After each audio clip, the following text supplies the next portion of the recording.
Hai, Assalamualaikum warahmatullahi wabarakatuh. Kembali lagi di video pembelajaran IPAS kelas 4 SD Kurikulum Merdeka.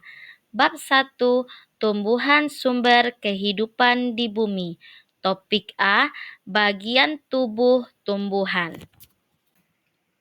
Tujuan pembelajaran, peserta didik mampu mengidentifikasi bagian-bagian tubuh dari tumbuhan dan memahami fungsi masing-masing bagian tubuh tumbuhan. Kamu suka sayuran tidak?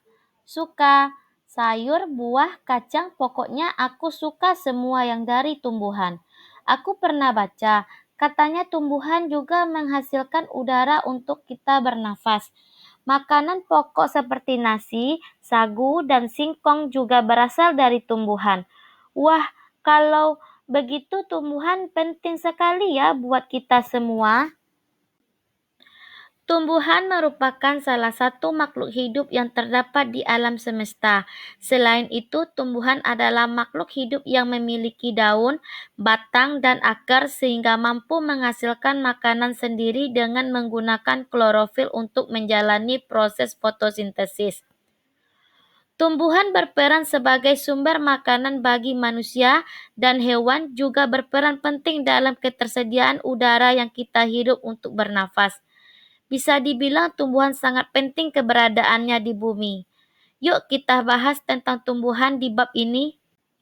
Wah, tanaman ini daunnya sepertinya sudah mulai kering. Lan, kamu mau memberi air pada tanaman, kita perlu memberinya melalui tanah. Kamu tahu alasannya, Mia? Karena di dalam tanah ada akar, itu fungsinya akar. Seperti manusia yang mempunyai tangan dan kaki, tumbuhan juga memiliki anggota tubuhnya. Setiap anggota tubuh memiliki fungsinya masing-masing yang bertujuan untuk memenuhi kebutuhan tumbuhan untuk bertahan hidup. Seperti akar yang berfungsi untuk menyerap air dari tanah. Lalu, apa saja bagian tubuh tumbuhan? Apa fungsinya masing-masing? Nah, di sini ada bagian tubuh tumbuhan dan fungsinya. Ini ada daun. Daun ini tempat tumbuhan membuat makanan. Makanan ini dibutuhkan agar tanaman bisa tumbuh. Sedangkan bunga itu tempat perkembangbiakan tumbuhan. Bunga yang sudah berkembang biak akan menjadi biji. Nanti biji inilah yang akan nanti bisa ditanam kembali. Sedangkan buah itu tempat menyimpan cadangan makanan dan melindungi biji di dalamnya. Selanjutnya itu batang. Batang itu mengantarkan air, nutrisi, dan makanan ke seluruh bagian tubuh. Sedangkan akar menyerap air dan nutrisi dari dalam tanah juga untuk menopang tumbuh. Nah, ini ada di dalam buku paket IPAS. Ini adalah fungsi tubuh tumbuhan dan berdasarkan gambarnya yang bisa anak ibu lihat di sini ya. Nah, kita lanjut kepada mari refleksikan. Di sini setelah kita memahami, mendengar, menyimak, coba anak-anak lihat atau dengar ya. Ini ada pertanyaan. Yang pertama, apa saja bagian tubuh tumbuhan? Nah, di situ sudah kita jelaskan tadi. Kedua, bagian mana dari tumbuhan yang berperan untuk bertahan hidup dan melindungi diri? Yang ketiga, bagian mana dari tumbuhan yang berperan untuk tumbuh? Yang keempat, bagian mana dari tumbuhan yang berperan untuk berkembang biak? Oke, berdasarkan pertanyaan tadi, kita selesaikan ya secara bersama-sama.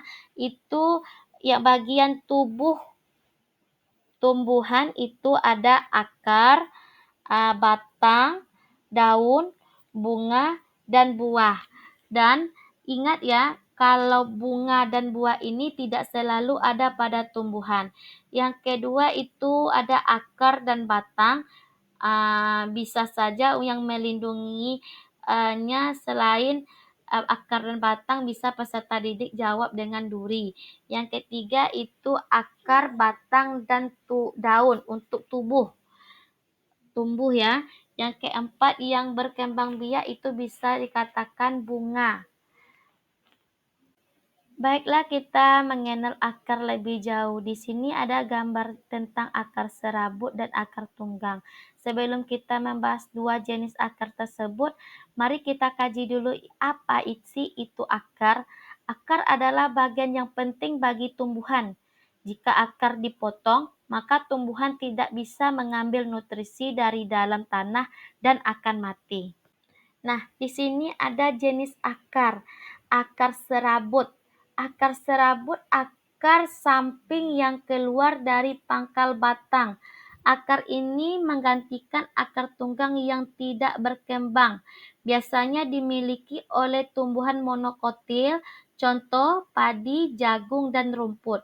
Sedangkan akar tunggang ini akar yang tumbuh dari batang masuk ke dalam tanah. Cabang-cabang akar akan keluar dari cabang utama. Biasanya ini dimiliki tumbuhan dikotil, contoh mangga, jambu, cabai, dan lainnya. Akar juga bisa menjadi tempat menyimpan cadangan makanan bagi tumbuhan seperti wortel. Tanaman wortel memiliki jenis akar tunggang. Tanaman ini menyimpan cadangan makanannya di dalam akar. Jadi jika kalian memakan wortel, sebenarnya kalian memakan akar loh. Lalu bagaimana jika cadangan makanan disimpan di akar serabut? Jadinya akan seperti tanaman singkong. Setiap akar cabang pada akar serabut akan tumbuh besar menjadi singkong. Bisakah kalian melihat perbedaan dengan wortel? Cadangan makanan yang tersimpan dan besar ini bisa kita sebut sebagai umbi. Wortel dan singkong adalah contoh umbi akar.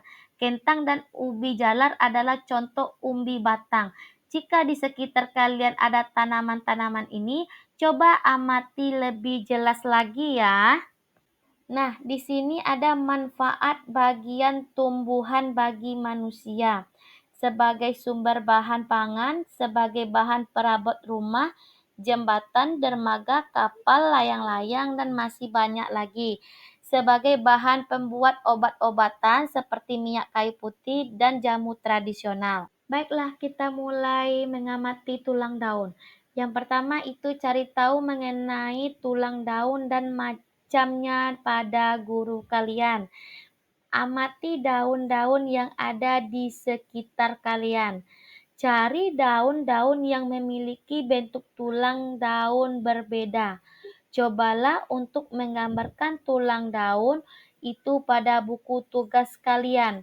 Jika kalian sudah menyelesaikan tantangan ini, ceritakan hasilnya kepada teman dan guru di sekolah. Selamat mencoba. Oke, ini adalah bentuk dari daun, ada gambarnya ya, melengkung, menjari, sejajar, menyirip. Sedangkan daun melengkung itu merupakan daun dengan tulangnya berbentuk seperti garis melengkung seperti sirih, genjar, dan gadung. Sedangkan daun menjari merupakan daun dengan struktur tulang menjari, contohnya singkong, pepaya, dan kapas. Sedangkan daun sejajar merupakan daun yang memiliki tulang daun berbentuk garis sejajar, contohnya pohon tebu, padi, jagung, rumput ilalang. Sedangkan daun menyirip itu berbentuk strukturnya seperti sirip-sirip ikan, contohnya belimbing, mangga, dan jambu, dan durian. Dari penjelasan tadi dapat kita simpuli bahwa tumbuhan mempunyai bagian tubuh yang berfungsi untuk membantu pertumbuhan, melindungi diri, dan berkembang biak. Umumnya, hampir semua tumbuhan memiliki akar, batang, dan daun. Oke. Dan bunga sebagai alat fungsi perkembangbiakan tumbuhan. Nah, di sini sudah ada pada buku paketnya apa saja yang telah kita pelajari. Semoga bermanfaat. Oke, berakhirlah video pembelajaran hari ini. Jangan lupa di-subscribe ya channel YouTube Ibu Uci, like, komen, dan share. Assalamualaikum warahmatullahi wabarakatuh. Bye.